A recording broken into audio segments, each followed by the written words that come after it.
Hello बच्चों, क्या हाल चाल। उम्मीद आप लोग अच्छे होंगे और हेल्दी होंगे। आज हम पढ़ेंगे क्लास 8 का साइंस का चैप्टर 15 सब नेचुरल फिनोमिना।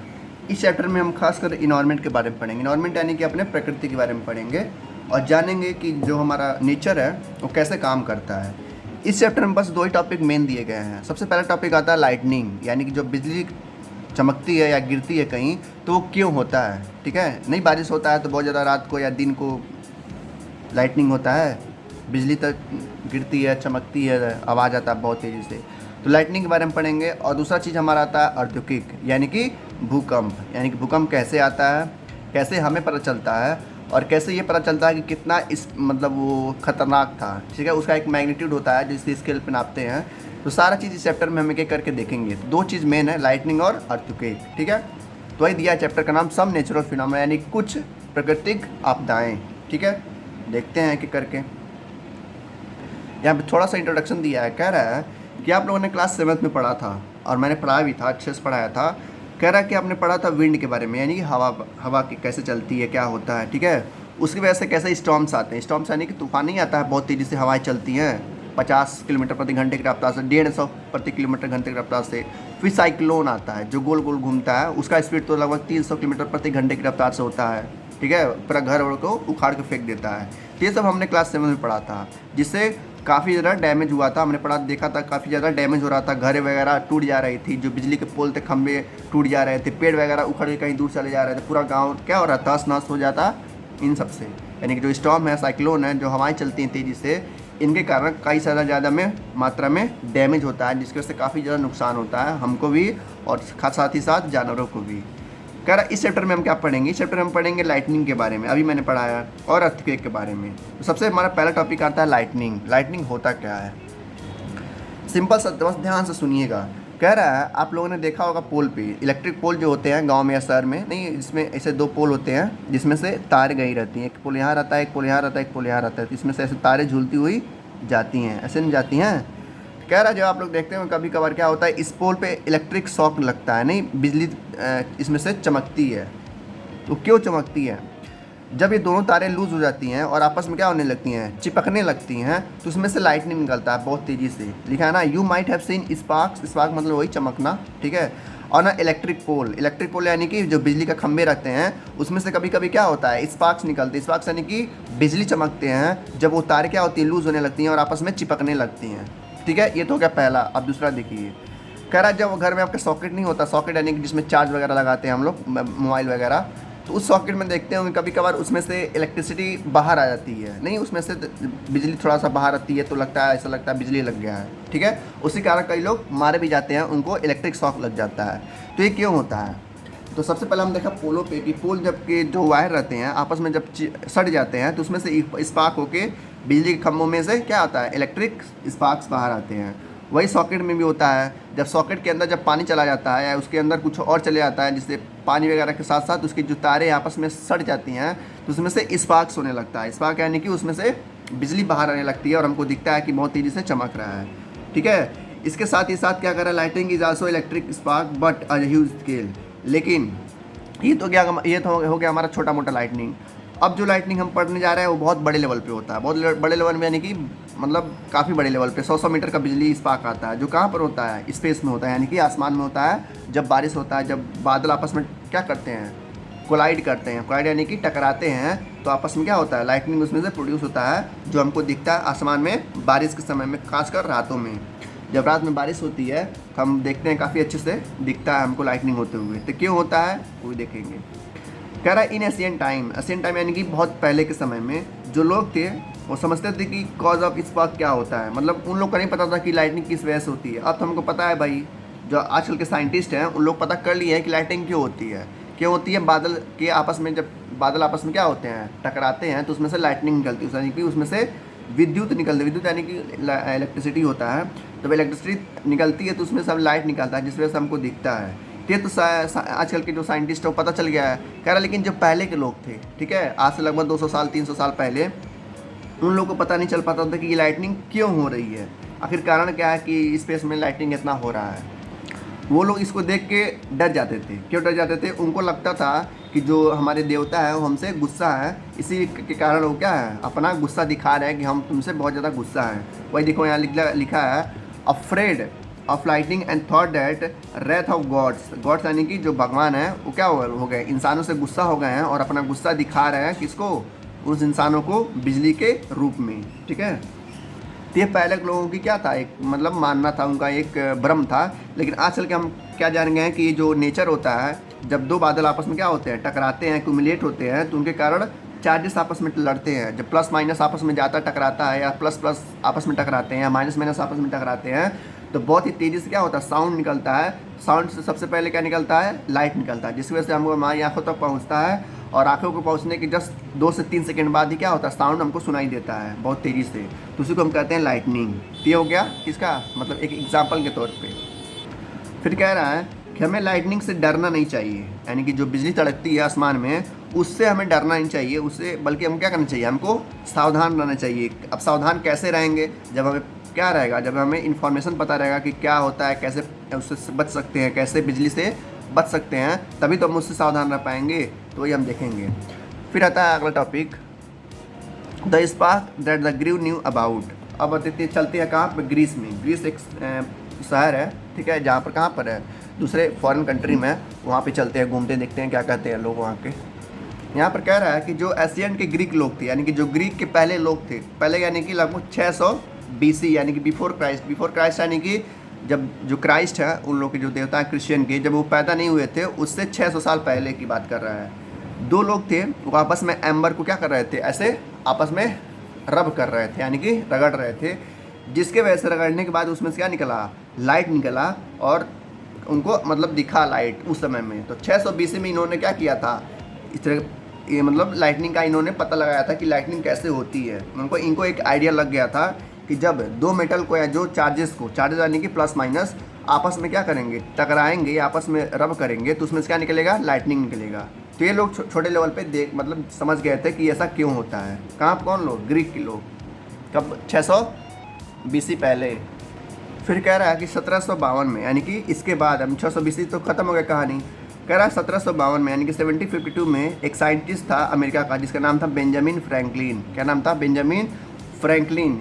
इसने कहा कि जो कपड़ा होता है, जो उलन का कपड़ा होता है, उलन यानी कि जो हम लोग ठंडी में पहनते हैं, नहीं नवंबर दिसंबर में हम लोग कपड़े पहनते हैं उन्हीं के, कह रहा है उन के कपड़े में से भी क्या हो सकता है, मतलब आग निकल सकता है। जब उन कपड़े आपस में क्या करेंगे, ऐसे रब करेंगे, आपस में रगड़ेंगे, तो देखेंगे जो उन कपड़ा काफ़ी ज़्यादा गर्म हो जाएगा। ठीक है, तो यहाँ पर बेंजामिन फ्रैंकलिन बता रहा है कि जो ऊन के कपड़े होते हैं उसमें से भी क्या हो सकता है, स्पार्क निकल सकता है। और ये बात कब है, 2000 साल पहले की बात है, यानी कि आज से लगभग 2000 साल पहले। लोग उतना नहीं जानते थे कि लाइटनिंग क्या होता था, लेकिन जो ग्रीस के लोग थे वो थोड़ा एडवांस थे, थोड़ा उन्होंने क्या कर लिया था, डिस्कवर कर लिया था कि लाइटनिंग कैसे होती है। तो लोग पता लगा दिए कि लाइटनिंग कैसे होती है, चार्ज के टकराने के कारण होती है। अब चार्ज क्या होता है, चार्ज प्लस माइनस होता है। ठीक है, अब इसमें से पहला टॉपिक आता है हमारा चार्जिंग बाई रबिंग, यानी किस किस वजह से जो है चार्जिंग पैदा हो सकता है, यानी कि जो चार्जिंग होता है जिस वजह से लाइटनिंग होती है, वो लाइटनिंग किस किस के कारण हो सकती है। सबसे पहला हमारा आता है कारण, वो आता है रबिंग। रबिंग यानी कि आपस में रगड़ना। ठीक है, रबिंग यानी कि रगड़ना। ठीक है, तो कोई भी चीज़ जब आपस में हम क्या करेंगे, रगड़ेंगे, तो उसमें से क्या निकलेगा, चार्ज निकलेगा। जैसे कि आप एग्जाम्पल दिया है, बहुत सारा एग्जाम्पल दिया है। कर आप क्या करिए, जो पेन आता है ना, पेन वाला, ये वाला पेन, उसका कोई एक प्लास्टिक का क्या लीजिए, रिफिल लीजिए, और उस रिफिल को किसी पॉलीथीन के साथ, पॉलीथीन जो बैग आता है जिसमें से हम लोग आलू वगैरह लाते हैं मार्केट से, उस पॉलीथीन को और उस प्लास्टिक के रिफिल को आपस में क्या करिए, ऐसे रब करिए, रगड़िए। हम देखेंगे कुछ टाइम बाद, जब रगड़ते रहेंगे तो कुछ टाइम बाद हम देखेंगे कि जो प्लास्टिक का रिफिल होगा, ठीक है, या प्लास्टिक का जो पॉलीथीन होगा, उसमें कुछ चार्ज आ जाएगा। ठीक है, चार्ज आने का मतलब क्या है, वो कोई भी पार्ट या प्लास्टिक या पॉलीथीन दोनों में से कोई एक चीज़ गर्म हो जाएगा। गर्म क्यों हो रहा है, गर्म इसीलिए हो रहा है कि उसमें चार्ज आ गए हैं। अब देखो दूसरा एग्जांपल, कह रहा जब आप प्लास्टिक कॉम्ब लेंगे, कॉम्ब माने कि कंघी जिससे हम लोग बाल झाड़ते हैं, जब उस प्लास्टिक कॉम्ब लेंगे और क्या करेंगे, रब करेंगे अपने हेयर में। ठीक है, मतलब एक कंघी लीजिए और अपने सर में क्या करिए, रब करिए। रब यानी कि रगड़िए कुछ देर तक, 10 सेकेंड या 15 सेकेंड तक, धीरे धीरे। फिर उस रगड़ने के बाद जब छोटे छोटे कागज़ के टुकड़े लेंगे और कागज़ के टुकड़ों के साथ उसको आपस में ऐसे, जब जैसे मान लेते हैं कंघी है, ठीक है, और आपने क्या किया, सर में ऐसे ऐसे ऐसे ऐसे ऐसे 10 सेकेंड तक किया। फिर जब कागज़ में ऐसे टच करेंगे तो कागज़ क्या होगा, मूव करने लगेगा ऑटोमेटिक। वहाँ पर होता है मैजिक। आप चाहें तो अभी कर सकते हैं, अभी कंघी लीजिए, सर में ऐसे क्या करिए, रब करिए, मतलब 1-2-10 सेकेंड तक, और छोटे छोटे जो कागज़ के पन्ने होते हैं छोटे छोटे, उसके क्या करिए, पीसेस में मार दीजिए। फिर उस पीसेस के पास कंघी जो है उसके पास जब ले जाएंगे तो जो कागज़ के जो छोटे छोटे टुकड़े होंगे वो आपस में क्या करने लगेंगे, मूव करने लगेंगे बिना टच किए हुए। तो कैसे हो रहा है, ये चार्ज की वजह से हो रहा है, यानी कि जो चार्ज हैं वो कंघी में आ गए हैं। ठीक है, तो चार्जेस कुछ ही वक्त तक रखते हैं, ऐसा नहीं है कि हमेशा टाइम तक रहेगा, ये बस कुछ समय तक रखते हैं। ठीक है, ये 2-3 एग्जाम्पल जिसमें से पता चलता है हमें कोई भी चीज़ अगर आपस में क्या होती है, रब होती है, आपस में उसको रगड़ते हैं तो उसमें से कुछ चार्ज आ जाता है। तो वही लिखा है, this object are called charge object. इन ऑब्जेक्ट को, चाहे रिफिल हो गया चाहे हमारा कंघी हो गया, दोनों क्या कहेंगे हम, चार्ज ऑब्जेक्ट कहेंगे। चार्ज ऑब्जेक्ट क्यों कहते हैं, क्योंकि इसमें चार्ज आ गया रहता है। चार्ज का मतलब क्या है, प्लस माइनस चार्ज आ गए रहते हैं। ठीक है, अब देखो, in the process of charging the refill and the plastic comb polythene and hair also get charge. कह रहा है जब हम इन दोनों को आपस में रगड़ेंगे तो दोनों पार्ट होगा, चाहे रिफिल हो, चाहे प्लास्टिक हो, चाहे कंघी हो, तीनों में क्या होगा, चार्ज एक्वायर हो जाएगा, चार्ज उसमें उपलब्ध हो जाएगा। बस कुछ समय के लिए रहेगा लेकिन रहेगा। ठीक है, इस तरीके से हम क्या कर सकते हैं, चार्ज को प्रोड्यूस कर सकते हैं। तो वही चीज़ होता है कहाँ पे, क्लाउड में, यानी कि बादलों में। ठीक है, जब बादल में आपस में क्या करते हैं, ऐसे चलते रहते हैं, तो वही जब आपस में ऐसे क्या करते हैं, टकरा जाते हैं, इसमें से क्या निकलता है, बहुत ज़्यादा मात्रा में स्पार्क निकलती है जो बाद में बिजली बन के नीचे ज़मीन पे गिरती है। तो इसी के कारण क्या होता है, लाइटनिंग होता है। अब अगला टॉपिक आता है हमारा types of charges and there interaction, यानी कि कई तरह के चार्ज होते हैं, प्लस माइनस होता है। ठीक है, मतलब होते दो ही तरह के, एक प्लस होता है और एक माइनस होता है, जो आप लोग जानते होंगे। अब देखो यहाँ पर एग्जाम्पल दिया है, एक्टिविटी दिया है, एक्टिविटी यानी कि प्रैक्टिकल दिया है, उसको हम देखेंगे। कह रहा है 2 बैलून लीजिए, आप क्या लीजिए, 2 बैलून लीजिए, 2 गुब्बारे लीजिए, और एक एक गुब्बारे को क्या करिए, सूती कह रहे हैं, वुलन क्लॉथ में, यानी कोई भी कपड़ा लीजिए, उसको उसमें क्या करिए, ऐसे रब करिए। एक एक बैलून को, मतलब एक बार इस बैलून को क्या करिए, रब करिए, और एक बार इस बैलून को रब करिए। जब दोनों रब कर लेंगे तो तुरंत उसको क्या करिए, मतलब हाथों से ऐसे पकड़ लीजिए, इसमें दिखाया गया है ना। तो देखेंगे आप कि जब चार्जेस आपस में टकराएंगे तो ये दोनों गुब्बारे दूर जाएंगे। ठीक है, जब दोनों चार्जेस आपस में टकराएंगे, इसमें भी चार्ज होगा, इसमें भी कुछ चार्ज होगा, प्लस माइनस, इसमें भी प्लस माइनस होगा। जब दोनों आपस में टकराएंगे तो क्या होंगे, दूर जाएंगे, पास नहीं आएंगे, ये दूर जाएंगे। चाहे तो आप कर सकते हैं, जाइएगा मार्केट से, दुकान से गुब्बारे खरीद के लाइएगा, और दोनों गुब्बारे को उसको फुलाने के बाद उसको कपड़े में ऐसे रब करिएगा। रब करने के बाद उसको धागे में बांध के आपस में टकराइएगा, तो देखेंगे आप दोनों गुब्बारे दूर दूर जाएंगे। दूर दूर क्यों जा रहे हैं, क्योंकि दूर इसलिए जा रहे हैं क्योंकि इसमें भी कुछ चार्ज आ गया होगा, मान लेते हैं माइनस चार्ज इसमें आ गया होगा, और इसमें भी क्या होगा, माइनस चार्ज आएगा। जब ये माइनस माइनस आपस में टकराएंगे तो क्या होगा, दूर जाएगा, ये इधर जाएगा और ये इधर जाएगा। तो इस तरीके से दोनों चार्जेस आपस में टकरा रहे हैं। तो वही चीज़ होता है क्लाउड में, बादलों में। जब 2 बादल आपस में टकराते हैं तो इस तरीके से ये दूर दूर जाते हैं, जिसकी वजह से क्या होता है, लाइटनिंग निकलता है। और लाइटनिंग कहाँ गिरती है, ज़मीन पे गिरती है। ठीक है, वही लाइटनिंग किसी के ऊपर गिर जाती है तो इंसान मर भी जाता है, क्योंकि उसमें बहुत ज़्यादा मात्रा में हीट रहता है, और बहुत ज़्यादा मात्रा में क्या रहता है, उसमें पावर रहता है इलेक्ट्रिसिटी का। जिसके ऊपर गिरती है वो पूरी तरह से स्वाहा हो जाता है। ठीक है, तो एग्जाम्पल दिया है यहाँ पर, एक्टिविटी दिया है आपको समझने के लिए। अब देखो यहाँ पे कुछ पॉइंट दिए गए हैं जो काफ़ी अच्छे हैं। कह रहा a charge volume repel a charge volume, मतलब क्या हुआ, देखो चार्ज वैल्यूम का क्या मतलब है कि उसके ऊपर कुछ चार्जेस हैं। चार्ज यानी कि पॉजिटिव या नेगेटिव आयंस होंगे या चार्ज होगा। ठीक है, 2 बैलून लीजिए, दोनों क्या हो, चार्ज हों, तो दोनों बैलून जो होंगे आपस में क्या करेंगे, रिपेल करेंगे। रिपेल का मतलब होता है दूर जाना। ठीक है, आपस में क्या जाएंगे, दूर जाएंगे। जैसे हमने अभी देखा ऊपर यानी कि यहाँ पर देखा, अभी ये दोनों क्या कर रहे थे, दूर जा रहे थे। तो जब 2 चार्जेस बैलून आपस में टकराएंगे तो वो आपस में खींचेंगे नहीं, आपस में दूर जाएंगे, एक दूसरे से दूर जाएंगे। कहेंगे नहीं तुम दूर जाओ, तुम्हारे पास मुझसे ज़्यादा पावर है। ये कहेगा नहीं तुम दूर जाओ, तुमसे ज़्यादा मेरे पास पावर है। तो ठीक है, तो वही कह रहा है कि जो चार्ज बैलून होंगे, ठीक है, वो आपस में क्या करेंगे, रिपेल करेंगे, एक दूसरे से दूर जाएंगे, क्योंकि दोनों के अंदर क्या है, सेम चार्जेस हैं।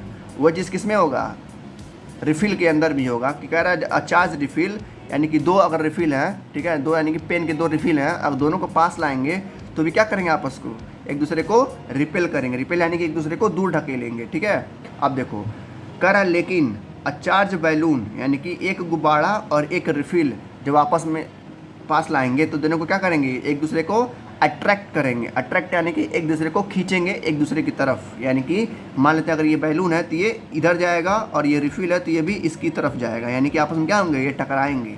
कौन कौन, जब एक बैलून होगा और एक रिफिल होगा, ठीक है। लेकिन अगर दोनों बैलून हुए या दोनों रिफिल हुए तो आपस में क्या होंगे, दूर जाएंगे, एक दूसरे से दूर जाएंगे। क्यों दूर जाएंगे?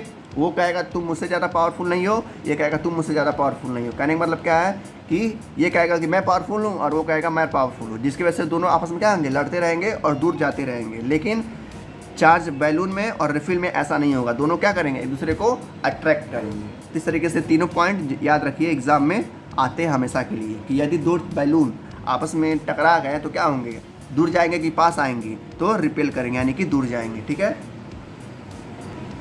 इन तीनों पॉइंट से हमने ये जाना कि अगर सेम चार्ज रहा, यानी कि अगर ये बैलून है इसके पास भी क्या हुआ, माइनस चार्ज है, और जो दूसरा बैलून है इसके पास भी क्या है, माइनस चार्ज है, तो ये क्या करेंगे आपस में, ये आपस में रिपेल करेंगे। ये इधर ये जाएगा इधर और ये जाएगा इधर। लेकिन यही अगर पॉजिटिव रहा और ये माइनस रहा तो क्या करेंगे आपस में, ये आपस में अट्रैक्ट करेंगे। यानी कि हमने ये देखा जब सेम चार्जेस हैं, यानी कि माइनस माइनस है या प्लस प्लस है, दोनों केस में मैं बता रहा हूँ, या तो दोनों प्लस हो या दोनों माइनस हो, तो क्या करेंगे, एक दूसरे को ढकेलेंगे, एक दूसरे से दूर जाएंगे। लेकिन एक प्लस हो और एक माइनस हो, या एक माइनस या एक प्लस हो, तो आपस में टकरा जाएंगे। आपस में टकराने का मतलब है आपस में खींचे चले आएंगे, कहेंगे तुम हमारी तरफ आओ, ये कहेगा हम तुम्हारी तरफ आ रहे हैं। मतलब कहने का मतलब क्या है, एक दूसरे से चिपक जाएंगे। कब? जब दोनों अलग अलग होंगे, यानी कि एक प्लस होगा एक माइनस होगा, यानी कि एक लड़की होगा और एक लड़का होगा, ठीक है। जब एक लड़की एक लड़का होगा तो आपस में क्या होंगे, चिपक जाएंगे। लेकिन जब दोनों लड़के होंगे या दोनों लड़कियां होंगी तो क्या होंगे, दोनों दूर चले जाएंगे, ठीक है। इस तरीके से हम जान सकते हैं कि जब दो चार्जेस आपस में टकराते हैं, अगर वो अट्रैक्ट कर रहे हैं, जिसका मतलब कि एक पॉजिटिव और एक नेगेटिव है, और दोनों दूर जा रहे हैं, इसका मतलब क्या है, दोनों या तो पॉजिटिव है या तो दोनों निगेटिव हैं, ठीक।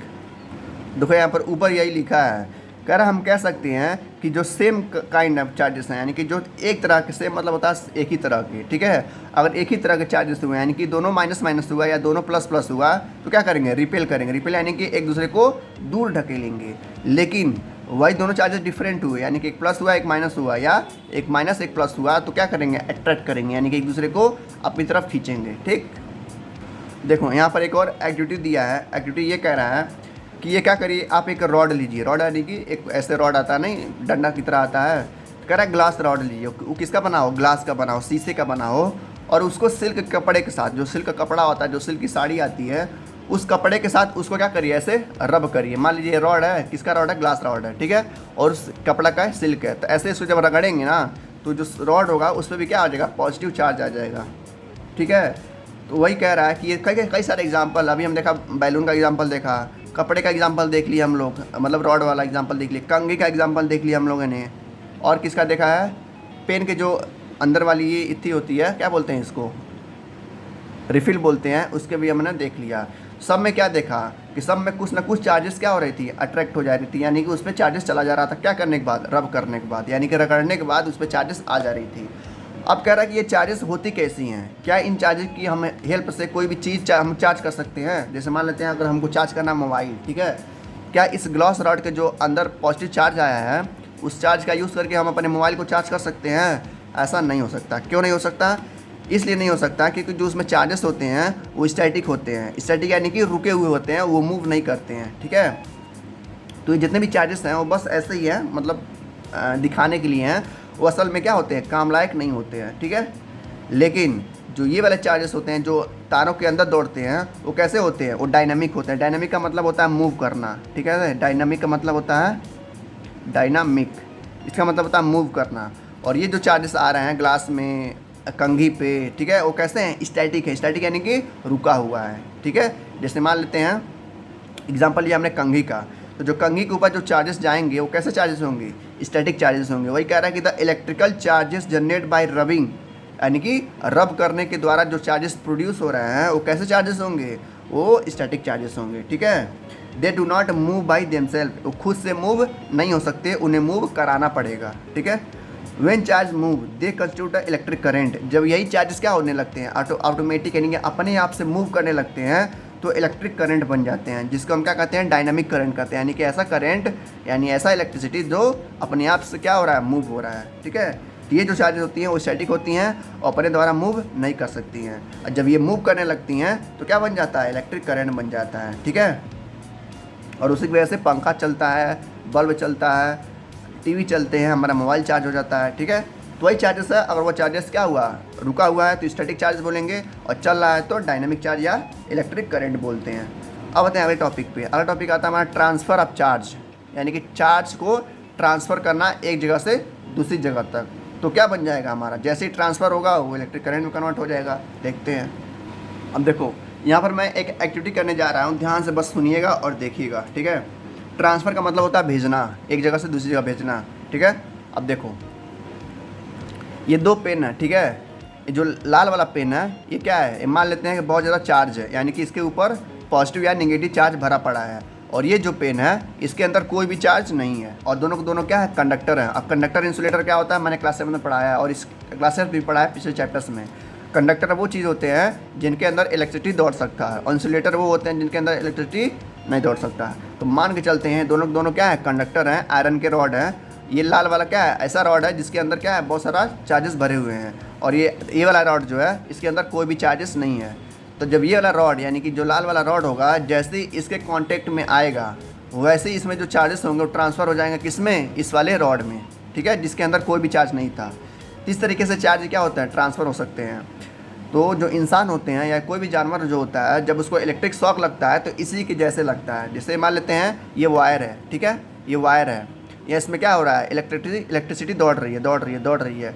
और कोई इंसान चलते आया और गलती से इस पर क्या रख दिया, अपना हाथ रख दिया, पैर रख दिया।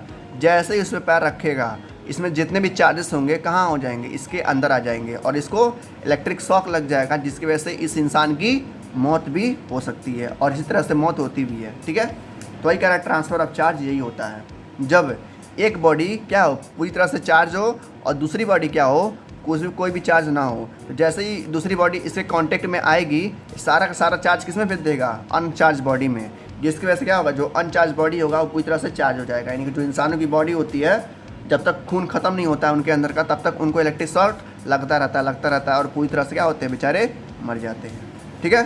तीसरी तरह से ट्रांसफ़र ऑफ चार्ज होता है। कोई आपसे पूछता है कि इंसानों को बिजली का शॉक कैसे लगता है, तो आप बता सकते हैं, जब इंसान जाते हैं इलेक्ट्रिसिटी के पास, तो इलेक्ट्रिसिटी में क्या होता है, जो वायर होते हैं उन्हें बहुत ज़्यादा मात्रा में क्या होता है, प्लस माइनस चार्जेस दौड़ रही होती हैं, मूव कर रही होती हैं। जैसे इंसान उनके कांटेक्ट में आता है तो इंसान के अंदर ज़्यादा चार्जेस होते नहीं हैं, वो न्यूट्रल होते हैं। तो जैसे उसके कांटेक्ट में आते हैं सारे के सारे चार्जेस इनमें ट्रांसफ़र हो जाता है इंसानों के अंदर, जिसकी वजह से एक तरह का शॉक लगता है, और शॉक लगने के बाद इंसानों का डेथ हो जाता है। तो यहाँ छोटा सा डिफिनीसन भी दिया है, कह रहा है the process of transferring a charge, यानी कि वो प्रोसेस मतलब होता है प्रतिक्रिया। कह रहा है ऐसा प्रतिक्रिया जिसमें ट्रांसफ़र हो चार्ज का, कहाँ पे, फ्रॉम चार्ज ऑब्जेक्ट, यानी कि ऐसा ऑब्जेक्ट जिसका पूरी तरह से चार्ज हो, जिसके अंदर भरा पड़ा हो क्या, प्लस माइनस चार्ज। तो कहाँ ट्रांसफ़र हो रहा है, अनचार्ज बॉडी में, यानी कि ऐसे बॉडी में जिसके अंदर कोई भी चार्ज ना हो, उसको हम बोलेंगे अर्थिंग। अर्थिंग आप लोग नाम सुना हो, कहते हैं ना कि दीवारों में अर्थिंग हो रहा है, यानी कि दीवारों में इलेक्ट्रिसिटी आ रही है, जिसकी वजह से हमको अर्थिंग लगता है। कभी कभार क्या होता है, जब बारिश होता है तो बारिश क्या होता है, बारिश की वजह से जो दीवारें होती हैं वो भीग जाती हैं। जब उसके बगल से कोई अगर तार गया रहता है, ठीक है, तो तारों में जो इलेक्ट्रिसिटी होती है कभी कभार कहाँ आ जाती है, दीवारों में आ जाती है, जिसकी वजह से हमको अर्थिंग लगता है, तो उसको शॉक कहते हैं।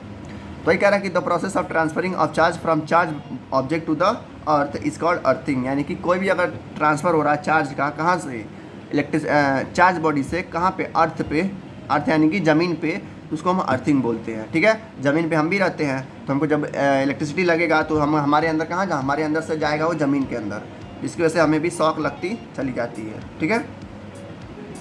Earthing is provided in building to protect us from electrical shock due to any leakage of electric current. देखो कह रहा जो अर्थिंग का सिस्टम है ना, वो बड़े बड़े जो बिल्डिंग्स रहते हैं उनमें फिट होते हैं। फिट इसलिए होते हैं ताकि मान लेते हैं कहीं गलती से अगर बिल्डिंग में क्या चला गया, पूरे बिल्डिंग में अगर फैल गया क्या इलेक्ट्रिसिटी, तो जो बिल्डिंग के अंदर जो अर्थिंग होगा वो सारा का सारा इलेक्ट्रिसिटी क्या करेगा, ज़मीन के अंदर भेज देगा, जिसकी वजह से बिल्डिंग के अंदर जितने भी लोग रहेंगे वो सेफ़ रहेंगे, उन्हें कुछ होगा नहीं। इस तरीके से अर्थिंग से भी हम बच सकते हैं। तो इसलिए पहले ही बोला है कि लाइटनिंग से हमें डरना नहीं है, उससे हमें बचना है। कैसे बचना है, इन 3 तरीक़ों से बचना है। अब आते हैं लाइटनिंग पे, यानी कि कैसे बिजली तड़कता है, कैसे क्या होता है। द स्टोरी ऑफ लाइटनिंग मतलब कहानी कैसे शुरुआत हुआ लाइटनिंग का, कैसे पता चला कि कैसे लाइटनिंग इसको कहते हैं। अब देखो यहाँ पर दिखाया गया है कि जब माइनस माइनस आपस में टकराते हैं तो इस तरीके से बिजली पैदा होता है, चमकता है और सुनाई देता है, और फिर बाद में ज़मीन पे गिरता है, ठीक है। तो ये देखो, ये प्लस वाले ऊपर है और नेगेटिव वाले माइनस हैं। तो जब सेम चार्जेस यानी कि एक ही तरह के चार्जेस आपस में टकराते हैं तभी ऐसा होता है, लेकिन जब प्लस माइनस टकराते हैं तो ऐसा कुछ नहीं होता है। ठीक है, तो जो मान लेते हैं ये बादल कहाँ से आ रहा था, जा रहा था इधर से, और ये बादल इधर से जा रहा था। जैसे ही इन लोगों ने आपस में टकराया, माइनस माइनस आपस में टकराया, प्लस प्लस प्लस आपस में टकराया, टकराने के कारण क्या होगा, बहुत सारे चार्जेस प्रोड्यूस होंगे जिसकी मात्रा काफ़ी ज़्यादा होती है, और जैसे ही ज़मीन पे गिरती है काफ़ी तेज़ी से आवाज़ करती है। इस तरह से लाइटनिंग प्रोड्यूस होता है। अब देखते हैं और अच्छे से डिटेल में। इस पूरे पैराग्राफ में यही समझाया है कि क्लास 7 में हमने पढ़ा था थंडरस्टॉर्म के बारे में, उसमें हमने देखा था, यही सब दिया है कि जब बादल आपस में टकराते हैं तो चार्जेस प्रोड्यूस होती हैं, वो चार्जेस बड़ी मात्रा में होती हैं, यानी कि बहुत ज़्यादा मात्रा में फैली हुई रहती हैं, जिसकी वजह से क्या होता है, लाइटनिंग प्रोड्यूस होता है। और लाइटनिंग जैसे ही क्या होता है, प्रोड्यूस होता है, उसमें से साउंड निकलता है, वो साउंड बाद में सुनाई देता है। सबसे पहले हमें लाइट दिखाई देती है, बहुत तेज़ी से लाइट चमक रही होती है आसमान में, वो लाइट हमें दिखाई देती है। और लाइट के दिखने के बाद जस्ट 3 से 4 या 5 सेकंड के बाद क्या होता है, बिजली गिरती है कहीं ज़मीन पे, जिसकी वजह से हमें सुनाई देता है। इस तरीके से बादलों में क्या होता है, हमारा लाइटनिंग होता है। तो कोई आपसे पूछता है कि बादलों में लाइटनिंग कैसे होती है, तो आप बता सकते हैं जब दो बादल आपस में टकराते हैं तो उन बादलों के अंदर क्या रहता है, चार्जेस मौजूद रहते हैं, प्लस माइनस। तो ये प्लस माइनस जब आपस में टकराते हैं, ठीक है, जब काफ़ी ज़्यादा बड़े बड़े बादल होते हैं, ऐसा तो है नहीं कि छोटे छोटे बादल होंगे, मतलब काफ़ी ज़्यादा बड़े बड़े मात्रा में बादल होते हैं ना, 500 मीटर के 100 मीटर के बादल होते हैं। तो सोचो उसमें कितने चार्जेस भरे पड़े होंगे। तो वो चार्जेस जब आपस में टकराते हैं तो उस टकराने की वजह से काफ़ी ज़्यादा मात्रा में क्या होता है, चार्जेस और प्रोड्यूस हो जाते हैं, जिसकी वजह से काफ़ी ज़्यादा मात्रा में लाइटनिंग होती है और वो ज़मीन पे गिरती है तो काफ़ी तेज़ी से आवाज़ करता है। अब देखो उस लाइटनिंग से बचने के लिए हम क्या क्या कर सकते हैं, अब देखते हैं। देखो सबसे पहला सेफ्टी आता है हमारा लाइटनिंग सेफ्टी का, यानी कि बिजली से हम कैसे बचें। जब आसमान में बिजली क्या होता है, बहुत ज़्यादा मात्रा में बिजली क्या होता है, चमकता है, तो वो कह रहा है कि हमें ओपन स्पेस में नहीं रहना चाहिए, यानी कि बाहर नहीं रहना चाहिए, हमें घर में आ जाना चाहिए या किसी ऐसी जगह हमें छुप जाना चाहिए जहाँ पे क्या हो, पूरी तरह से घेरा हो। मतलब हम कुल मिला के ये कहना चाह रहा है कि हम फील्ड में नहीं होने चाहिए। ठीक है, फील्ड मतलब कि ओपन स्पेस में, जैसे मान लेते हैं हम गए कुछ खेलने गए, वॉलीबॉल खेलने गए या क्रिकेट खेलने गए, कुछ भी खेलने गए हैं, तो हम फील्ड में हैं, तो अचानक से मौसम ख़राब हुआ और चमकना यानी कि लाइटनिंग होना शुरू हो गया, तब आप क्या करेंगे। मान लो घर में हैं तो कोई दिक्कत नहीं है, लेकिन बाहर हैं तब आप क्या कर सकते हैं। देखो कह रहा है hearing thunder is an alert to rush safer place. जैसे ही आपने क्या किया, मान लीजिए बाहर हैं और आप देख रहे हैं कि जैसे क्या हुआ, थंडरिंग हो रहा है, यानी कि आवाज़ आना शुरू कर दिया है लाइटनिंग का, स्पेस में से, बादलों में से आवाज़ आना शुरू हो गया है। जैसे ही अब आवाज़ को सुनना स्टार्ट किएंगे, तुरंत क्या करेंगे, भाग के जाएंगे सेफ प्लेस पे। रश नहीं कि भागना, तो भाग के आप कहाँ जाएंगे, सेफ प्लेस पे, जहाँ पर प्लेस क्या हो, सेफ हो, आप कोई खतरा ना हो, यानी कि एक तरह के कमरे में या एक तरह के घर में। ठीक है, दूसरी चीज़ आप मतलब क्या कर सकते हैं, after hearing the last thunder wait for some time before coming out the safe place. यानी कि मान लेते हैं कि बारिश ख़त्म हो चुका है और आप मतलब मौसम भी ठीक ठाक हो चुका है, तो ये सब होने के बाद क्या करेंगे, आप कुछ समय बाद बाहर आएंगे ताकि आप पूरी तरह से क्या हो, सेफ हो। ठीक है, अब देखो फिर कह रहा है फाइंडिंग अ सेफ प्लेस, किस तरीके से हम अच्छी जगह पे हम जा सकते हैं अचानक से। अ हाउस और a building is a safe place, यानी घर या बड़े बड़े जो बिल्डिंग्स रहते हैं वो काफ़ी अच्छे सेफ प्लेस रहते हैं, क्योंकि उनके ऊपर जब बिजली गिरता है ना, तो बिजली की जब गिरता है तो जो दीवारें रहती हैं, उन दीवारों के जरिए कहाँ बिजली चली जाती है, ज़मीन के, पृथ्वी के अंदर चली जाती है, जिसकी वजह से जो उसके अंदर जो लोग रहते हैं वो सेफ रहते हैं।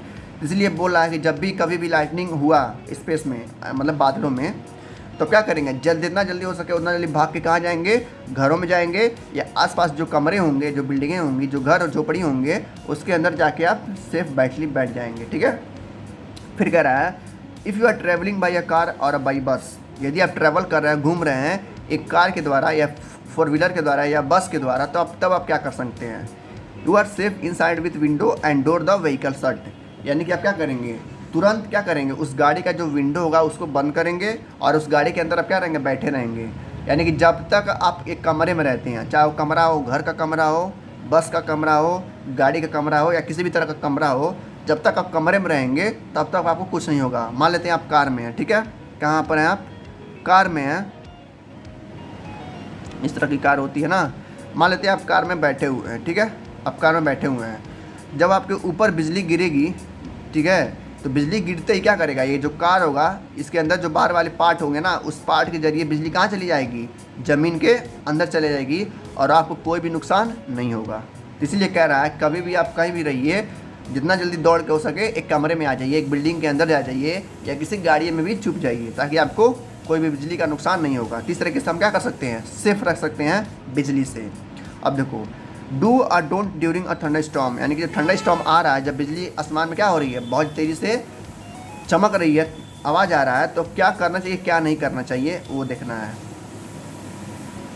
देखो कह रहा ओपन व्हीकल, यानी कि ऐसे गाड़ियाँ जो क्या ओपन हो, जैसे क्या हो गया हमारा साइकिल हो गया, और क्या हो गया मोटरसाइकिल हो गया, ट्रैक्टर हो गया, ठीक है, और कोई भी जो मशीन होंगी जो ओपन होंगी, यानी कि जिसके ऊपर छत नहीं होगा, वहाँ पर बिल्कुल भी क्या करना, हमें रुकना नहीं है। जितना जल्दी हो सके हमें कहाँ जाना है, ऐसे जगह पे जो पूरी तरह से घेराबंदी हो, यानी कि एक तरह से कमरा हो, चाहे वो 4 व्हीलर हो, चाहे वो क्या हो रूम हो, चाहे बिल्डिंग हो, तो उस जगह पे हमें जाना है, ना कि ऐसे जगह पे जिसके ऊपर कोई छत ना हो। ठीक है, तो वही लिखा है कि ओपन व्हीकल, यानी कि ऐसे व्हीकल जिसका छत नहीं होता है वहाँ पर हमको बिल्कुल भी नहीं रुकना है, क्योंकि वो सेफ प्लेस नहीं होता है। वैसे ही ओपन फील्ड, यानी कि ऐसे मान लेते हैं ऐसे फील्ड में हम किसी खेत में हैं, किसी फील्ड में हैं, वहाँ पर है तो क्या करना पड़ेगा, वहाँ भी नहीं रहना है। ठीक है, जो बड़े बड़े पेड़ होते हैं वहाँ भी नहीं रुकना है, क्योंकि बिजली खासकर कहाँ गिरती है, पेड़ों पे ही गिरती है। Shelter in park, elevated places do not protect us from lightning. ठीक है, ऐसी जगह पे जहाँ जो क्या हो पूरी तरह से ओपन हो, पूरी तरह से खुला हुआ हो, वहाँ पे हमें बिल्कुल भी नहीं रुकना है, क्योंकि बिजली वहीं पर सबसे ज़्यादा गिरती है, और गिरेगी भी तो हमारी जान भी जा सकती है। तो उस जगह पे हमें एकदम नहीं रुकना है। अब देखो, अब कह रहा छाता वाला, छाता आप लोग बारिश के मौसम में लेके जाते हैं ना इधर उधर, तो वो भी सुन लीजिए ध्यान से। कह रहा carrying an umbrella is not an at all a good idea during the thunder storm, यानी कि अगर बारिश हो रही है, बिजली क्या हो रही है, ऊपर आसमान में चमक रही है, तो उस समय में अम्ब्रेला लेकर, यानी कि छाता लेकर हमें बाहर नहीं जाना चाहिए। क्यों?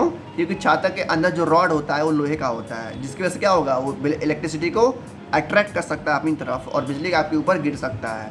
तो अम्ब्रेला लेकर, यानी छाता लेकर हमें बाहर नहीं जाना चाहिए थंडर स्टॉर्म में।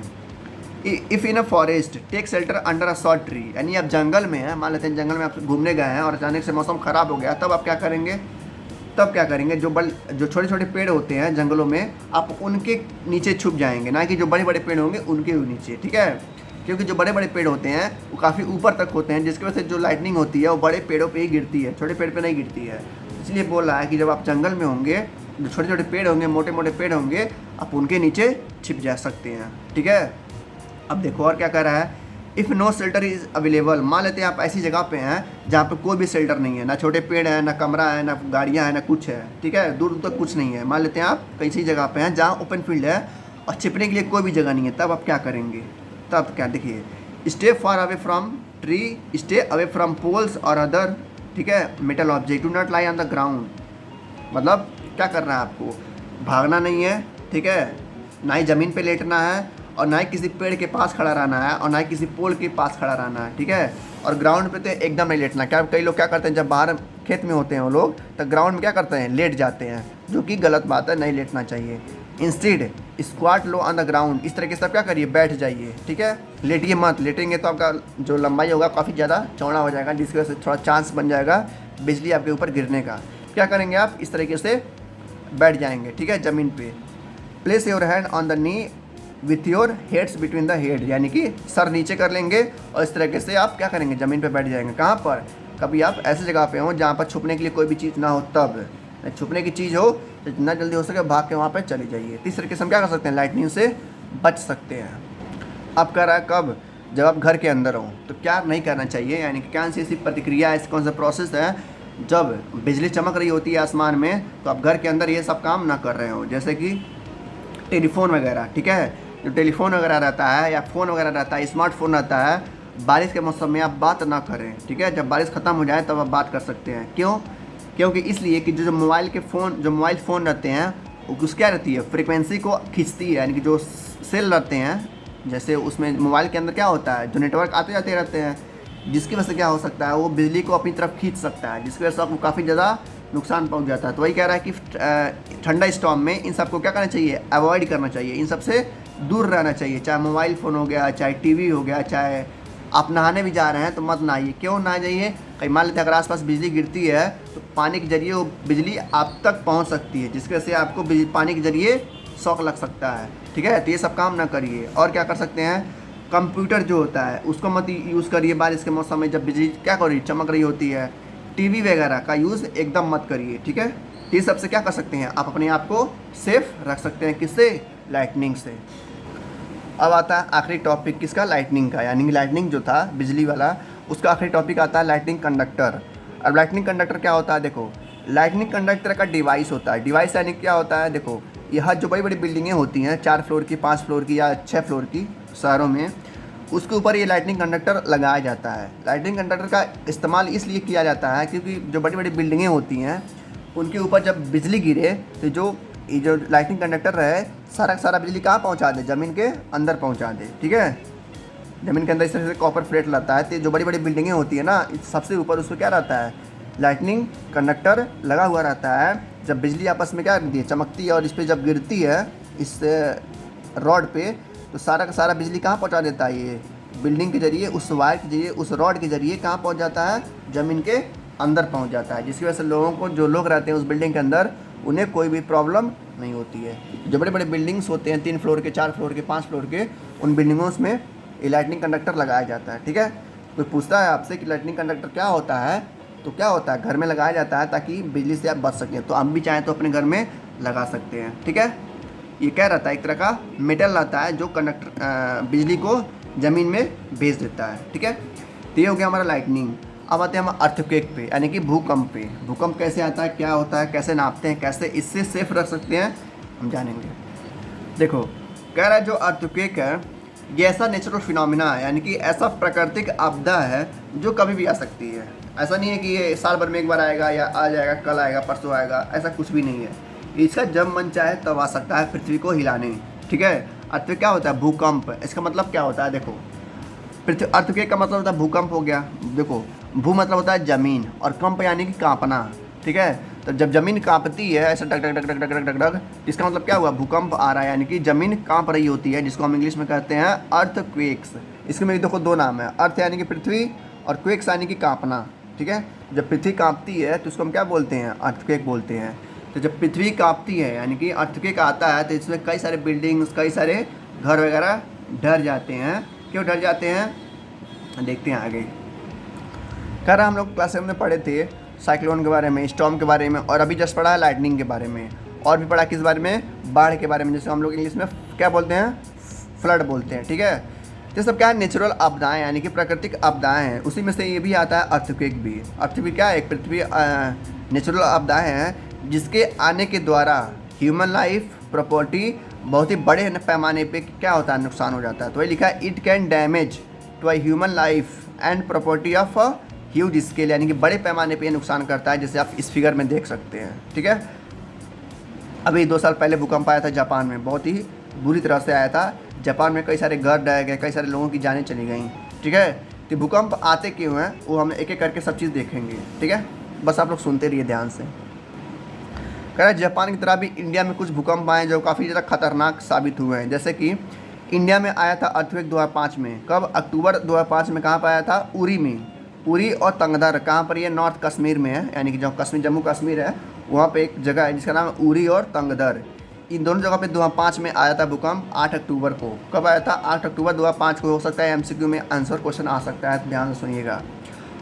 8 अक्टूबर 2005 को भूकंप आया था उरी में। उरी कहाँ सिचुएटेड है? जम्मू कश्मीर में, जो काफ़ी ज़्यादा नुकसान किया था इंसानों का और इंसानों के घरों का। ठीक है, और उसके साथ ही 2001 में भी भूकंप आया था 26 जनवरी को। 26 जनवरी जब हमारा कानून मतलब मनाया जाता है ना, 26 जनवरी को कानून दिवस, तो वहाँ पे आया था भुज में। भुज एक तरह का जगह है जहाँ गुजरात में बसा हुआ है। गुजरात में एक जगह है भुज। ठीक है, तो वहाँ पे 2001 में आया था 26 जनवरी को, जो काफ़ी ज़्यादा नुकसान पहुँचाया था, जिसे इस फिगर में दिखाया जा रहा है। ठीक है, ये कश्मीर वाला भूकंप है, जब कश्मीर में आया था तब का भूकंप है।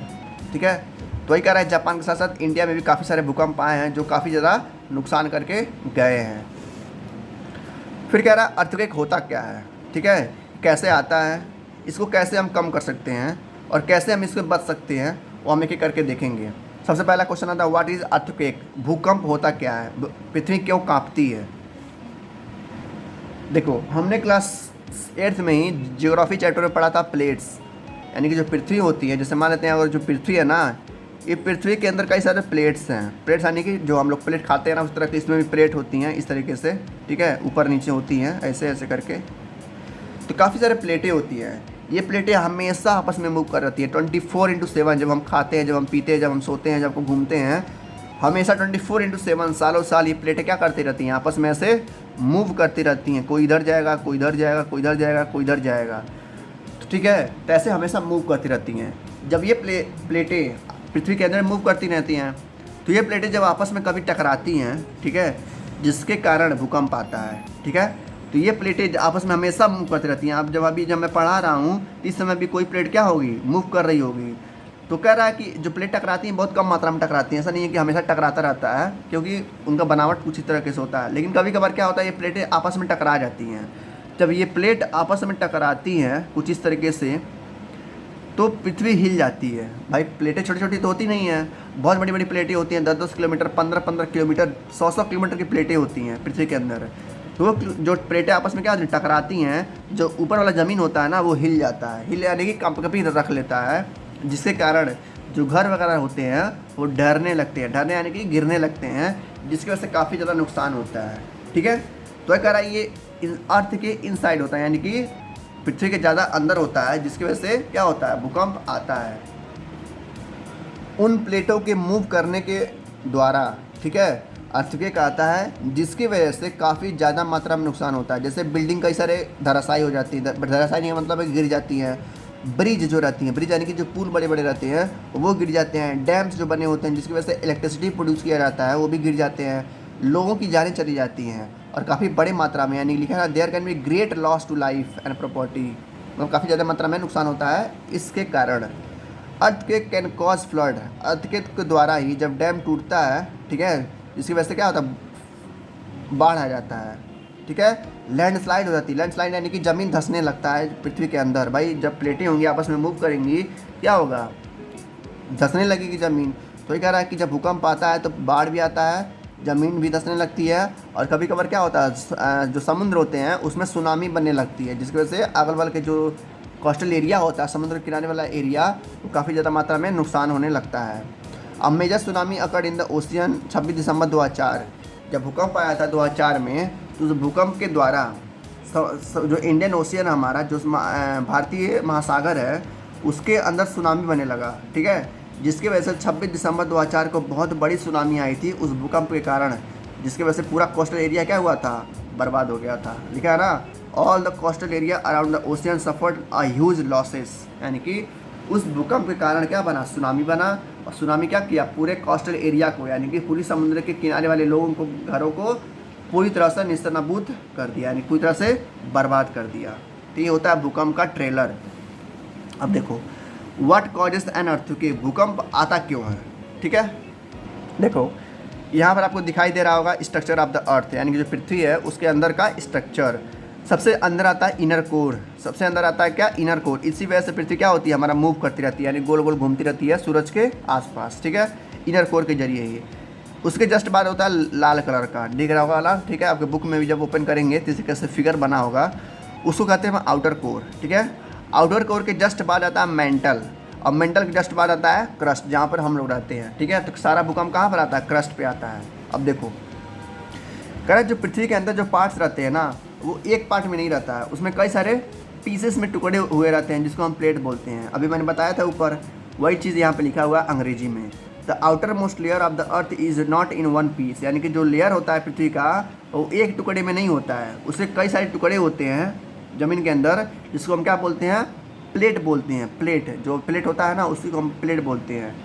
These plate are in continual motion, ये मैंने बताया 24/7 मोशन में होते रहते हैं, यानी कि लगातार ये मोशन में घूमते रहते हैं, घूमते रहते हैं, घूमते रहते हैं। और जब कभी भी अचानक ये दूसरे से टकराते हैं, ठीक है, तो क्या होता है, भूकंप आता है। तो आपसे कोई पूछता है कि भूकंप कैसे आता है, तो आप अच्छे से बता सकते हैं कि पृथ्वी के अंदर क्या होते हैं, प्लेटें होती हैं, बड़े बड़े प्लेटें होती हैं पृथ्वी के अंदर। वो प्लेट लगातार मूव करती रहती है 24/7। 24/7 का मतलब है कि 24 घंटे 7 दिन, पूरे सालों साल, जब तक पृथ्वी रहेगा तब तक वो मूव करती रहेंगी। लेकिन जब कभी भी दोनों प्लेटें आपस में टकराती हैं, तो उस टकराने के कारण क्या होता है, भूकंप आता है। और उस भूकंप से क्या होता है, सुनामी आती है, फ्लड आता है, और कई सारी तबाहियाँ आती हैं। ठीक है, तो कई सारे प्लेटें हैं जो पृथ्वी में बांटी गई हैं। जैसे यहाँ पर इस फिगर में दिखाया है, कौन सा प्लेट है, सबसे जो ग्रीन वाला पार्ट है उसको बताया गया क्या, यूरेशियन प्लेट। अब देखो जो ग्रीन के जस्ट नीचे वाला है, जो इसके पास है, इसको बोला गया है अरेबियन प्लेट, ठीक है। और जो सबसे नीचे है उसको बोला गया है इंडियन प्लेट। ऐसे ही कई सारे प्लेटें हैं जिसके वजह से जब कोलाइडिंग होता है तो भूकंप आता है। यहाँ से अच्छे से दिखाया गया फिगर में, मैं दिखाता हूँ आपको। देखो यहाँ दिखाया गया है कि ये 2 प्लेटें हैं, ठीक है। देखो कई सारी प्लेट है, लाल कलर का है, वाइट कलर का है, और भी कई सारे कलर हैं। तो वही कह रहा है जब ये प्लेटें आपस में टकराती हैं कुछ इस तरीके से, तो ऊपर वाला जो पूरा एरिया रहता है क्रस्ट वाला, वो पूरी तरह से हिल जाता है। हिलने के बाद ये भूकंप आता है, ठीक है। तो वही देखो ये जो प्लेटें क्या कर रही है, आपस में ऐसे टकरा रही हैं इस तरीके से।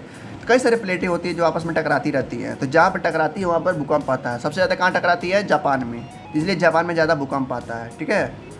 तो इंडिया में भी भूकंप आता है, ऐसा बात नहीं है। तो वही कह रहा है कि जब आपस में ये प्लेटें टकराती हैं, और ये प्लेट याद रखना छोटे छोटे नहीं होते हैं, बहुत बड़े बड़े होते हैं, 100 किलोमीटर के, 150 किलोमीटर के ये होते हैं। जब भूकंप भी आता है तो एक राज्य में नहीं आता है, पूरे भारत में आता है, 2-3 राज्य में आते हैं। इस तरीके से क्या होता है, हमारा मूवमेंट ऑफ अर्थ प्लेट होती है, यानी कि इन प्लेटों के मूव करने के द्वारा हमारा क्या आता है, भूकंप आता है। अब देखो ये तो हो गया हमारा प्लेटें, यानी कि प्लेट्स के मूव करने के द्वारा हमारा भूकंप आता है। अब इनके अलावा भी 2 रीजन ऐसे हैं जिनके द्वारा भूकंप आ सकता है, ठीक है। अब आप सोच रहे होंगे इनके द्वारा कौन है जो पृथ्वी को हिला सकता है पूरी तरह से। अब देखो है क्या है, वोल्केनो।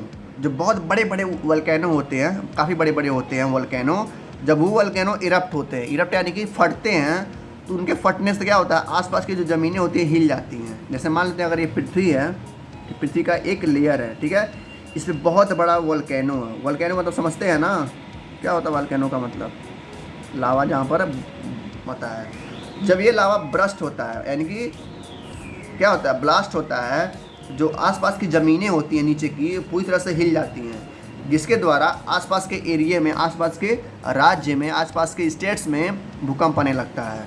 तो वोल्केनो से भी क्या हो सकता है, भूकंप आ सकता है। तो ये दूसरा रीजन है। एग्जाम में आपसे पूछ सकता है 1 वर्ड में कि प्लेट के अलावा और कौन से ऐसे रीजन हैं जिसकी वजह से भूकंप आ सकता है, तो वोल्केनो, ठीक है।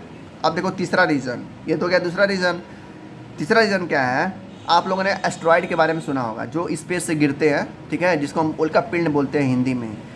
जब ये पृथ्वी है, मान लेते हैं दिख रहा होगा ना, ये मान ले पृथ्वी है, जब ये बाहर से कोई टुकड़ा उकड़ा आता है पत्थरों का, तब ये पृथ्वी के जब ये गिरता है पृथ्वी पे, ठीक है, ये स्पेस से आता है, ब्रह्मांड से आता है, यूनिवर्स से आता है। जब ये आते आते आते आते पृथ्वी पे गिरता है, तो ये पृथ्वी को, इतने वाले पृथ्वी को, एरिया को हिला कर रख देता है, जिसकी वजह से इस एरिया वाले पृथ्वी में क्या आता है, भूकंप आने लगता है। तो 3 रीजन हो गया। सबसे पहला रीजन है प्लेट्स, जो इन पृथ्वी के अंदर ही होता है, और दूसरा रीजन है वोल्केनो, जो वोल्केनो ब्रस्ट होता है, वोल्केनो फटता है, तो आसपास की ज़मीनें हिलने लगती है, जिसकी वजह से भूकंप आता है। और तीसरा रीजन क्या है, मेटेरॉइड या एस्टेरॉइड। जब एस्टेरॉइड गिरता है तब बहुत ही बड़ा एक धमाका होता है, जिसकी वजह से आसपास की ज़मीनें क्या होती हैं, हिल जाती हैं।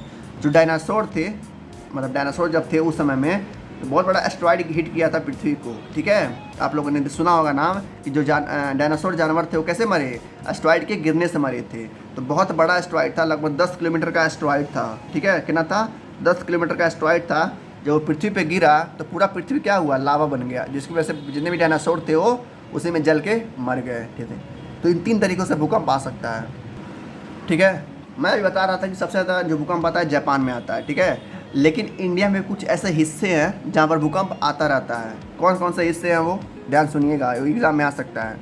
इसको हम बोलते हैं फॉल्ट जोन। क्या बोलते हैं, फॉल्ट जोन, जो हमेशा फॉल्ट होते रहता है, यानी कि हमेशा भूकंप आते रहता है। या सेस्मिक जोन भी बोलते हैं। क्या बोलते हैं, सेस्मिक जोन बोलते हैं, या फॉल्ट जोन बोलते हैं, या वीक जोन। 3 नाम है इसका, याद रखिएगा। यानी कि ऐसे एरिया जहाँ पर हमेशा भूकंप आते रहते हैं उसको क्या बोलते हैं, वीक जोन, यानी कमज़ोर जोन, जहाँ पर हमेशा भूकंप आते रहता है। उसका दूसरा नाम क्या है, सेस्मिक जोन, और तीसरा नाम क्या है, फॉल्ट जोन, जो हमेशा फॉल्ट होते रहता है। तो कौन कौन से ऐसे एरिया हैं जो इन एरिया में आते हैं। सबसे पहला आता है कश्मीर, जो हमारे सबसे नॉर्थ में है, ठीक है। उसके बाद आता है हमारा वेस्टर्न और सेंट्रल हिमालयास, हिमालय यानी कि जहाँ पर पहाड़ है, माउंटेन एवरेस्ट वगैरह है वहाँ पे। फिर आता है हमारा नॉर्थ ईस्ट में, ठीक है, रन ऑफ कच्छ यानी गुजरात में, राजस्थान में, इंडो गंगेटिक प्लेन यानी कि जहाँ गंगा नदी बसी हुई है पूरे उत्तर प्रदेश में, वहाँ पे है। ये एरिया ऐसे हैं। और साउथ इंडिया भी है साथ ही साथ। साउथ इंडिया कुछ डेंजर जोन है जहाँ पर भूकंप आते रहते हैं। तो ये एरिया ऐसे हैं जो क्या हैं, फॉल्ट जोन में आते हैं, या सेस्मिक जोन में आते हैं, या वीक जोन में आते हैं, ठीक है। इसको ध्यान से सुन लीजिएगा। अब देखो मैंने स्टार्टिंग में बताया था कि अर्थक्वेक क्या होता है ये जान लिया, कैसे आता है ये जान लिया। अब कैसे नापते हैं, कितना स्पीड था उसका, वो देखते हैं। कह रहा एक स्केल होता है जिसका नाम है रिचर स्केल। क्या नाम होता है? Richter scale. ये एक साइंटिस्ट के नाम पे पढ़ा है, उसी का नाम है रिचर, तो उसी के नाम पे पढ़ा है ये रिचर स्केल। तो भूकंप को कभी भी जहाँ पर स्टार्ट होता है उसको नापने के लिए कितनी तेज़ी से आया, ठीक है, इस रिचर स्केल का इस्तेमाल करते हैं, जिसकी वजह से हमें पता लगता है कि जो भूकंप आया है उसकी गति क्या थी, 8 था, 7 था, 6 था। जो मैक्सिमम गति होता है वो 9 होता है, यानी कि 9 पॉइंट सबसे खतरनाक होता है, और 10 में एकदम तबाही आ जाता है। 10 कभी आया नहीं आज तक, सबसे जो हाईएस्ट है वो 9.2 है, ठीक है। तो 9.2 सबसे आज का हाईएस्ट माना जाता है। 8 जाते आते यानी कि 8 जाते आते क्या होता है, सारी जो घरें रहती हैं वो गिर जाती हैं, ठीक है। सोचो जब 9 पे आता होगा, जब 10 पे आता होगा तो क्या हाल होता होगा पृथ्वी का, पूरा पृथ्वी हिल जाती होगी और पूरी पृथ्वी का जो घर होगा वो ढह के ख़त्म हो जाएगा। तो सबसे खतरनाक 9 होता है, ठीक है। तो बस एक ही बार आया है पूरे इतिहास में। बाकी जो भूकंप आता है वो या तो 6 रहता है, या तो 5 रहता है, या तो 7 रहता है, बस इतना ही रहता है, ठीक है। 8-9 नहीं आता है। तो किस पे नापते हैं हम लोग? रिचर स्केल पे नापते हैं भूकंप को, ठीक। तो नापने वाला तो हो गया रिचर स्केल। अब देखो, अब एक और इंस्ट्रूमेंट आता है जिसका नाम है सिस्मोग्राफ। क्या नाम है? सिस्मोग्राफ। अब ये सिस्मोग्राफ क्या होता है इंस्ट्रूमेंट? देखो, तो सिस्मोग्राफ होता है वो नापता है कि भूकंप स्टार्ट कहाँ से हुआ है। वैसे मान लेते हैं भाई एरिया है, ये दिख रहा होगा फिगर में ना, ये एरिया है, ठीक है। इस एरिया में कहाँ पर भूकंप आए ये हमें कैसे पता चलेगा? ये पता चलता है सिस्मोग्राफ से। यानी जो सिस्मोग्राफ होता है वो पता लगाता है कि भूकंप असली में ओरिजिनेट कहाँ से हुआ है, यानी कि पैदा कहाँ से हुआ है। तो एपिक सेंटर मान लेते हैं ये है इसका लाल वाला, और ये फैलता फैलता इस पूरे एरिया में गया है। तो जो सिस्मोग्राफ होगा ये पता लगाएगा कि भूकंप असली में आया कहाँ से था। तो सिस्मोग्राफ होता है वो क्या होता है, एक मशीन होती है जो पता लगाता है कि भूकंप कहाँ से ओरिजिनेट हुआ है, यानी कहाँ से बना है। 2 इंस्ट्रूमेंट होते हैं अर्थक्वेक में, याद कर लीजिएगा। सबसे पहला होता है रिचर स्केल, जिसकी वजह से पता चलता है कि मैग्नीट्यूड कितना था, यानी कि 6 था, 7 था, 8 था, 9 था या 10 था, ठीक है। उसके बाद दूसरा हमारा इंस्ट्रूमेंट आता है सिस्मोग्राफ, जो पता लगाता है कि सेंटर कहाँ था, यानी भूकंप का जो सेंटर है जहाँ से वो ओरिजिनेट हुआ है, जहाँ से वो पैदा हुआ है, वो एरिया कहाँ पर है। उसको हम क्या बोलते हैं? उसको हम बोलते हैं सिस्मोग्राफ। और कुछ इस तरीके से सिस्मोग्राफ होता है कि दोनों आंसर रिचर स्केल और सिस्मोग्राफ 1 वर्ड में या एमसीक्यू में हमेशा आते हैं, तो ध्यान रखिएगा। अब आता है प्रोटेक्टिंग अगेंस्ट अर्थक्वेक, यानी क्या क्या तरीक़ों से हम अपने आप को भूकंप से बचा सकते हैं, ठीक है। देखते हैं। सबसे पहले आता है हमारा बिल्डिंग्स, यानी कि जो घर बनाए जाते हैं, चाहे 1 फ्लोर का घर हो, चाहे 2 फ्लोर का घर हो, चाहे 10 मंजिला हो, उसमें हर तरह के सेफ्टी मेजर होने चाहिए, ठीक है। जैसे कि जब बिल्डिंग बन रहे होते हैं तो वो बिल्डिंग में, हर बिल्डिंग में क्या होना चाहिए, मोटे मोटे जो ऐसे होते हैं पिलर्स करके, ठीक है। उनमें क्या भरा जाता है? सीमेंट भरा जाता है, रॉड भरी जाती हैं। तो वही कह रहा कि हर बिल्डिंग में ये जो पिलर्स होते हैं होने चाहिए, ठीक है। उसके साथ भूकंप के आने के बाद जो भी ज़रूरी कंडीशन होते हैं, इमरजेंसी जिसे कहते हैं, इमरजेंसी विंडो होने चाहिए, इमरजेंसी खिड़की होनी चाहिए, ठीक है, और इमरजेंसी एग्जिस्ट होनी चाहिए, जिसकी वजह से लोग आसानी से वहाँ पे जल्दी से बाहर निकल सकें। ये सब बिल्डिंग में होने चाहिए ताकि बिल्डिंगे में जो लोग रहते हैं उनको बचाया जा सके। ये तो हो गया बिल्डिंग की बात, ठीक है। अब देखते हैं, कह रहा कि यदि आप घर में हो और भूकंप आ रहा है तो आप क्या करें, यानी कि 3 पॉइंट दिए हैं, देखते हैं कि करके। सबसे पहले जब भी भूकंप आए तो जितना जल्दी हो सके क्या करें, आप एक टेबल के जरिए या बेड के नीचे छुप जाएं, ठीक है। जिसके से जो घर गिरेगा वो बेड के ऊपर गिरेगा, आपको ज़्यादा चोट नहीं लगेगा। भाई भूकंप जल्दी आता है, 10 सेकंड के अंदर ही आके चला जाएगा।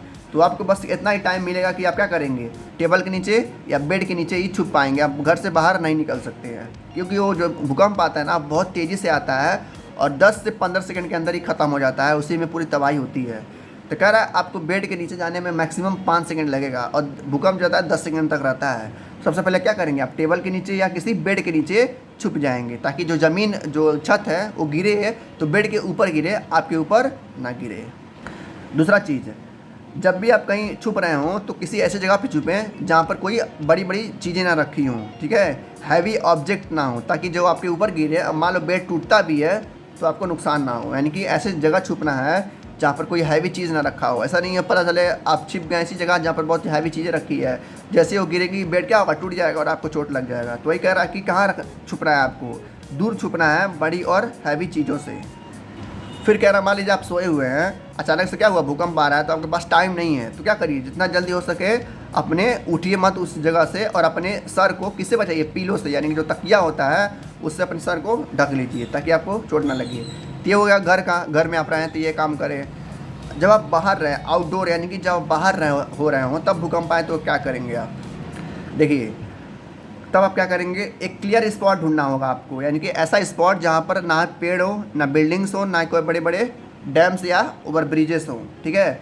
ऐसी जगह पे जाना हो जहाँ पूरी तरह से मैदान खाली हो, वहाँ पर जाकर आप क्या करेंगे, ग्राउंड पे लेट जाएंगे ताकि भूकंप आपको नुकसान ना पहुँचाए। भूकंप क्या करेगा, जब बिल्डिंग गिराएगा, पेड़ गिराएगा, जो पोल्स होंगे वो गिराएंगे, तो इन जगह से दूर रहना है आपको अगर आप बाहर हैं तो, ताकि आपको नुकसान ना पहुँचे। अब होता है दूसरी चीज़, if you are in a car और अ बस, यदि आप गाड़ी में हैं या बस में हैं तब क्या करेंगे, डू नॉट कम आउट, आप उस गाड़ी से या बस से बाहर मत आइए। Ask the driver to drive slowly to clear spot, driver को बोलिए कि क्या करे, वो धीरे धीरे ऐसे जगह पे ले चले जहाँ पर कोई भी चीज़ ना हो। कहाँ पर हो वो जगह, कैसी जगह हो, क्लियर स्पॉट हो, वहाँ पे कोई भी जगह ना हो। Do not come out till trimmers stop, जब तक भूकंप ख़त्म ना हो जाए तब तक आप उस गाड़ी से बाहर ना आइए। और ड्राइवर को ये बोलिए कि किसी ऐसी जगह पर ले चले जहाँ पर कोई भी चीज़ ना हो, जैसे कि ना बड़े बड़े बिल्डिंग्स हो, ना बड़े बड़े पोल्स हो, ना पेड़ हो, ना कुछ हो, ठीक है। पूरी फील्ड जो हो पूरी तरह से क्लियर हो, ठीक है। तो इस वजह से आप क्या सकते हैं, अपने आप को बचा सकते हैं भूकंप से भी और लाइटनिंग से भी, ठीक है। तो बस इतना ही था चैप्टर आपका, मिलते हैं नेक्स्ट चैप्टर में, तब तक के लिए good luck, thank you, take care.